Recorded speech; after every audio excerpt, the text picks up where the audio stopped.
കൊല്ലം Eravipuram Vallakkadavu tsunami ഫ്ളാറ്റിൽ വയോധികനെ വെട്ടിക്കൊലപ്പെടുത്തിയ കേസിൽ പ്രതിക്ക് ജീവപര്യന്തം തടവ്.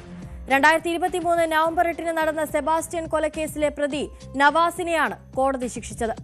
കൊല്ലം ഫസ്റ്റ് ക്ലാസ് അഡീഷണൽ സെഷൻസ് കോടതി ജഡ്ജി PN വിനോദാണ് ശിക്ഷ വിധിച്ചത്.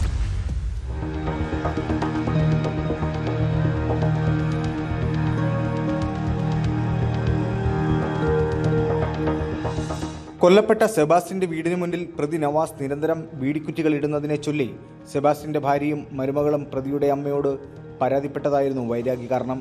2023 നവംബർ 8 ഉച്ചയ്ക്ക് സെബാസ്റ്റ്യൻ ഉച്ചഭക്ഷണം കഴിച്ചുകൊണ്ടിരിക്കുന്ന സമയം ഫ്ളാറ്റിലേക്ക് അതിക്രമിച്ച് കയറിയ പ്രതി ഭാര്യയുടെയും മരുമകളുടെയും മുന്നിൽ വെച്ച് വെട്ടുകത്തി ഉപയോഗിച്ച് തലയിൽ വെട്ടുകയായിരുന്നു. തലയോട്ടി പൊട്ടി ഗുരുതരമായി പരിക്കേറ്റ സെബാസ്റ്റ്യൻ തിരുവനന്തപുരം മെഡിക്കൽ കോളേജ് ആശുപത്രിയിൽ ചികിത്സയിൽ കഴിയവെയാണ് മരിച്ചത്.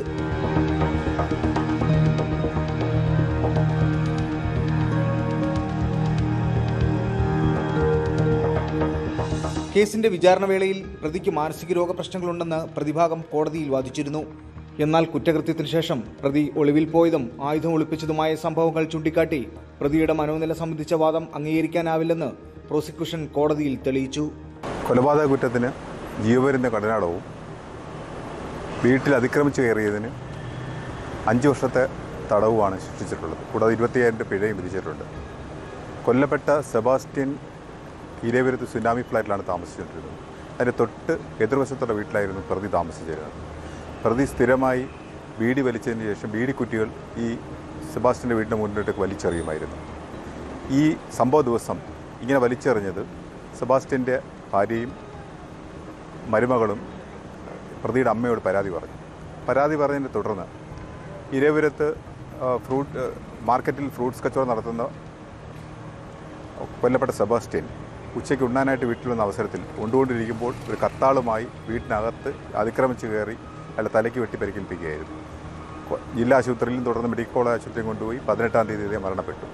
പ്രതി കുറ്റക്കാരനാണെന്ന് കണ്ട കോടതി ജീവപര്യന്തം കഠിന തടവും 1 ലക്ഷം രൂപ പിഴയുമാണ് ശിക്ഷ വിധിച്ചത്. വീട്ടിൽ അതിക്രമിച്ച് കയറിയ കുറ്റത്തിന് 5 വർഷം തടവും 25,000 രൂപ പിഴയും ഒടുക്കണമെന്നും വിധിയിലുണ്ട്. പ്രോസിക്യൂഷൻ ഭാഗത്തുനിന്നും കൊല്ലപ്പെട്ട സെബാസ്റ്റ്യന്റെ ഭാര്യയടക്കം 19 സാക്ഷികളെ വിസ്തരിച്ചു.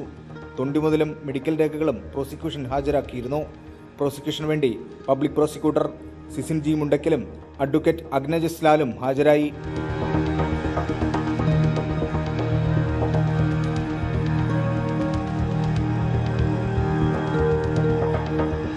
ന്യൂസ് 18 കൊല്ലം. കൂടുതൽ വാർത്തകൾക്ക് news 18 Keralam YouTube channel subscribe ചെയ്യുക.